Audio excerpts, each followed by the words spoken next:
Hi friends, welcome to our channel மழலை world. நம்ம இந்த சேனலில் பார்த்துட்டிங்க அப்படின்னா நம்ம குழந்தைங்களோட ஆக்டிவிட்டீஸ் தான் பார்க்க போகிறோம் அண்ட் மோட்டிவேஷ்னல் தான். நம்ம குழந்தைங்களுக்கு இப்போ வந்து ஸ்கூல் ஸ்டார்ட் ஆகிடுச்சு. தினம் டெய்லி பார்த்துட்டிங்க அப்படின்னா ஹோம்ஒர்க் கொடுப்பாங்க.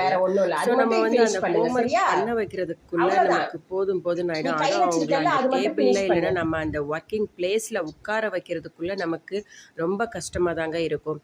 உட்கார வச்சிட்டோம் அப்படின்னா டெய்லி அந்த ரொட்டீனை கொண்டு வந்துட்டோம் அப்படின்னா கண்டிப்பாக அதுக்கப்புறம் நமக்கு கண்டிப்பாக கோஆப்ரேட் பண்ணி அவங்களும் ஒர்க் பண்ண ஆரம்பிச்சிருவாங்க. இதில் நம்ம அவங்கள உட்கார வச்சதுக்கு அப்புறமா அவங்க கிட்ட திட்டியோ அடிச்சோ நம்ம கண்டிப்பாக அந்த ஹோம்ஒர்க் வேலையை வாங்கவே முடியாதுங்க. செல்லம் இல்லை, பட்டு இல்லை, இது பாருங்க அம்மா சொல்கிறத கேளுங்க, இது எழுதுங்க, சூப்பராக எழுதுறீங்கம்மா, அழகாக எழுதுறீங்க, அப்படியே கண்டினியூ பண்ணுங்க பார்க்கலாம், அப்போ தான் மிஸ் உங்களுக்கு ஸ்டார் போடுவாங்க, அம்மாவும் உங்களுக்கு ஸ்டார் போடுவேன், குட் பாய், இப்படி நிறைய விஷயங்களை சொல்லி சொல்லி சொல்லி தான் அவங்கள வந்து நம்ம வேலை வாங்க வேண்டியதாக இருக்குதுங்க.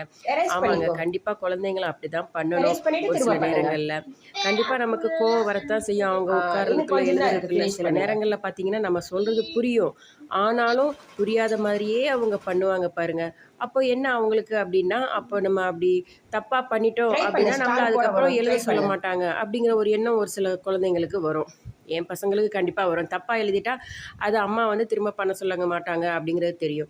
ஸோ நம்ம அதை கொஞ்சம் பொறுமையாக நம்மளோட கோவத்தை எல்லாத்தையும் கண்ட்ரோல் பண்ணிட்டு கொஞ்சம் பொறுமையாக அவங்களுக்கு எடுத்து சொல்லும்போது கண்டிப்பாக அதை திருத்திட்டு திரும்ப எழுத ஆரம்பிப்பாங்க. அப்படித்தான் நானும் ஒரு ரொட்டீன் கொண்டு வந்திருக்கேன். இந்த இதில் பார்த்துட்டிங்க அப்படின்னா என்னோட பசங்களுக்கு கொஞ்சம் ஈவினிங் டைமில் கண்டினியூவாக ஒரே டைமை நம்ம செட் பண்ணிவிட்டு, இதான் உன்னோட பிளேஸ் வந்து ஒர்க்கிங் பிளேஸ், இங்கே தான் நம்ம வந்து ஹோம்ஒர்க் பண்ண போகிறோம் அப்படின்னு ஒரு பிளேஸையும் ஒதுக்கி வச்சுட்டு ஒரு டைமிங்கும் ஃபிக்ஸ் பண்ணி வச்சிட்டோம் அப்படின்னா கண்டிப்பாக அது வந்து அவங்களுக்கு ரெகுலர் ஆகும். அந்த டைமிங் வந்துட்டு நம்ம கூப்பிட்டோம்னாலே ஓகே இந்த டைமுக்கு நம்ம வந்து ஹோம்ஒர்க் பண்ண போகிறோம் அப்படிங்கிற ஒரு தாட்டும் அவங்களுக்கு வந்துருங்க.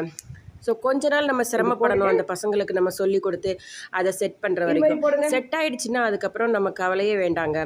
நம்ம கூப்பிடலனாலும் நம்ம பசங்க கூப்பிடுவாங்க, அம்மா டைம் ஆகிடுச்சு வாங்க ஹோம்ஒர்க் பண்ணணும் எழுதணும் அப்படின்னு அவங்களே வருவாங்க.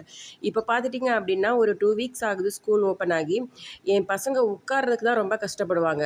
அதுக்கப்புறமா நானே எந்திரிச்சு கூப்பிட்டாலும் வரமாட்டாங்க.